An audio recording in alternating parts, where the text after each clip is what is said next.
What happened while we were away, brought to you by blowing up boats. President Trump and Secretary of State Marco Rubio announced yesterday a U.S. military strike on a narco-terrorist drug boat in the South Caribbean. They say it left Venezuelan waters and belonged to the vicious gang Tren de Aragua. Also at that news conference, President Trump confirmed the federal government plans on going into Chicago only. I didn't say when we're going in.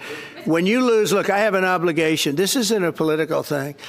I have an obligation. When 20 people are killed over the last 2.5 weeks and 75 are shot with bullets. Mayor Brandon Johnson, your thoughts? Shootings will continue as long as this presidential administration continues to put politics over people. Governor Augustus Gloop got in on the action. This past weekend, 54 shot, 7 dead. Yeah. They're going to say the city's not safe. Look, big cities have crime. There's no doubt about it. But let's just pay attention to what President Trump is doing. Back in D.C., Mayor Muriel Bowser capitulated to President Trump yesterday, issuing an executive order requiring all city law enforcement to comply with and assist the federal law enforcement presence. Rashida Tlaib, your thoughts?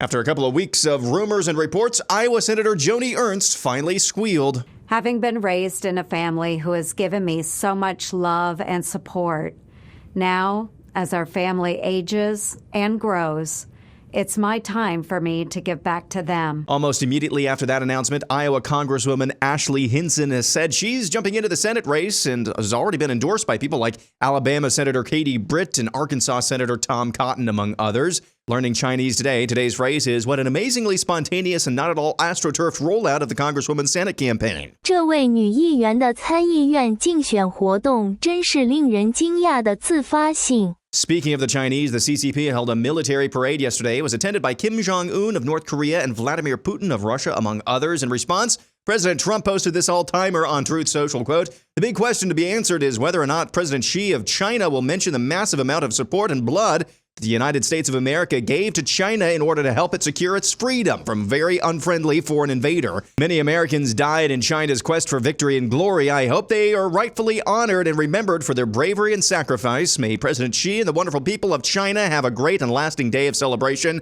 Please give my warmest regards to Vladimir Putin and Kim Jong-un as you conspire against the United States of America." The House Oversight Committee released over 33,000 pages of Jeffrey Epstein documents last night. This comes after Chairman Comer issued a subpoena for records related to Mr. Epstein just last month. Well-known author and speaker Malcolm Gladwell says he was a coward when it came to the issue of dudes competing in female sports. If we did a replay of that exact panel at the Sloan Conference this coming March, it runs in exactly the opposite direction.